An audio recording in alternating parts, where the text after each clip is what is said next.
नमस्कार, हरी भूमि news bulletin में आपका स्वागत है। आज की वीडियो में क्या है खास, सबसे पहले बात करेंगे कुमारी शैलजा की। यदि कांग्रेस ने विधानसभा चुनाव में सरकार बनाने का जादुई आंकड़ा पार कर लिया तो इस बार कुमारी शैलजा मुख्यमंत्री बन सकती हैं। हमारे सूत्र बताते हैं कि सोनिया गांधी के जोर देने पर कांग्रेस हाईकमान ने भूपेंद्र हुड्डा या दीपेंद्र हुड्डा के बजाय सांसद कुमारी शैलजा को हरियाणा का मुख्यमंत्री बनाने का फॉर्मूला तैयार कर लिया है। कांग्रेस हाईकमान को उम्मीद है कि इस बार हरियाणा में कांग्रेस प्रचंड बहुमत से सरकार बनाने की स्थिति में है। यदि ऐसा होता है तो 10 जनपद 2005 के फॉर्मूले को दोबारा अमल में ला सकता है। आपको बता दें कि 2005 में कांग्रेस ने चौधरी भजनलाल के नेतृत्व में हरियाणा विधानसभा की 90 में से 67 सीटों पर जीत हासिल की थी। उस समय चौधरी भजनलाल मुख्यमंत्री पद के प्रबल दावेदार थे, लेकिन हाईकमान ने उन्हें किनारे करते हुए भूपेंद्र सिंह हुड्डा को सूबे का मुख्यमंत्री घोषित कर दिया था। हाईकमान के इस प्रयोग से चौधरी भजनलाल की राजनीति खतरे में पड़ गई थी। यदि इस बार कांग्रेस हाईकमान 2005 के फॉर्मूले को रिपीट करता है तो भूपेंद्र सिंह हुड्डा के लिए खतरे की घंटी बज सकती है। कुमारी शैलजा और हुड्डा का भविष्य क्या होगा यह तो आने वाला समय ही बताएगा, लेकिन यह तय है कि मुख्यमंत्री पद को लेकर दोनों में लंबे समय से खींचतान चल रही है। अगली खबर दुष्यंत चौटाला से जुड़ी हुई है। हरियाणा के राजनीतिक भंवर में डूब रही दुष्यंत चौटाला की जननायक जनता पार्टी को आखिरकार तिनके का सहारा मिल गया। जननायक जनता पार्टी और आजाद समाज पार्टी मिलकर विधानसभा चुनाव लड़ेगी।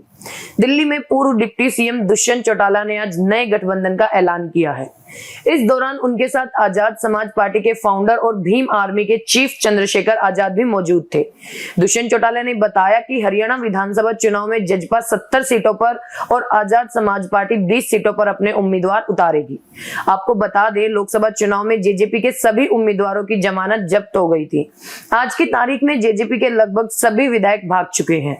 दुष्यंत चौटाला से कोई भी गठबंधन करने को तैयार नहीं था। आम आदमी पार्टी ने भी हाथ जोड़कर कह दिया था कि भाई साहब हमसे दूर रहो।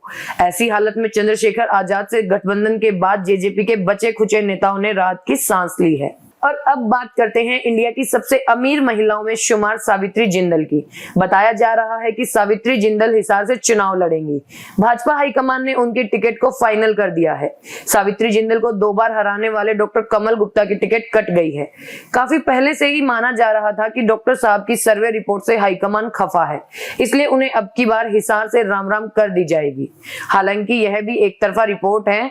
असल बात यह है कि जिंदल ग्रुप की चेयरमैन सावित्री जिंदल बहुत बड़ी उद्योगपति हैं और उनके पास धन की कोई कमी नहीं है। मालदार आसामी है, इसलिए उनकी जीत भी पक्की है।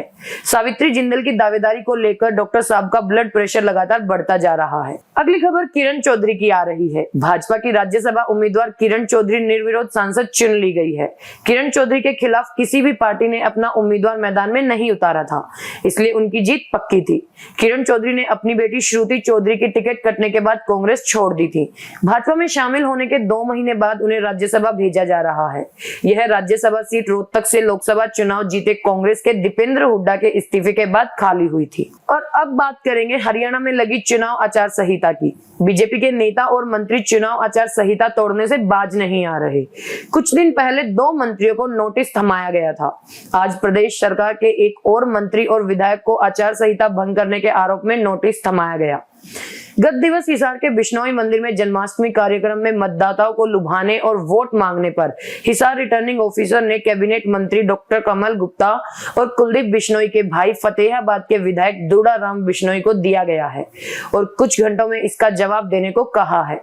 आपको बता दें कि धार्मिक कार्यक्रम में चुनावी कैंपेन नहीं किया जा सकता। अंत में खबर क्राइम और एक्सीडेंट की।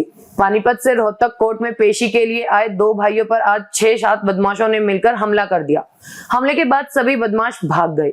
हमले में घायल दोनों भाइयों को अस्पताल में भर्ती कराया गया है। एक की हालत गंभीर बनी हुई है। पीड़ितों के पिता की शिकायत पर पुलिस ने आरोपियों के खिलाफ केस दर्ज कर उनकी तलाश शुरू कर दी है। उधर नेशनल हाईवे 44 पर आज सुबह एक अज्ञात वाहन ने 3 लोगों को कुचल दिया। हादसे में तीनों लोगों की दर्दनाक मौत हो गई। घटना की सूचना पाते ही पुलिस मौके पर पहुंची और जांच शुरू कर दी। घटनास्थल के आसपास के लोगों से भी पूछताछ कर जानकारी जुटाई जा रही है। हरियाणा की ऐसी ही मुख्य खबरों से जुड़े रहने के लिए हमारे चैनल पर बने रहिए। वीडियो अगर पसंद आया हो तो उसे लाइक करें, शेयर करें, सब्सक्राइब करें। खबर को अगर विस्तार से जानना है तो हरी भूमि अखबार पढ़ें।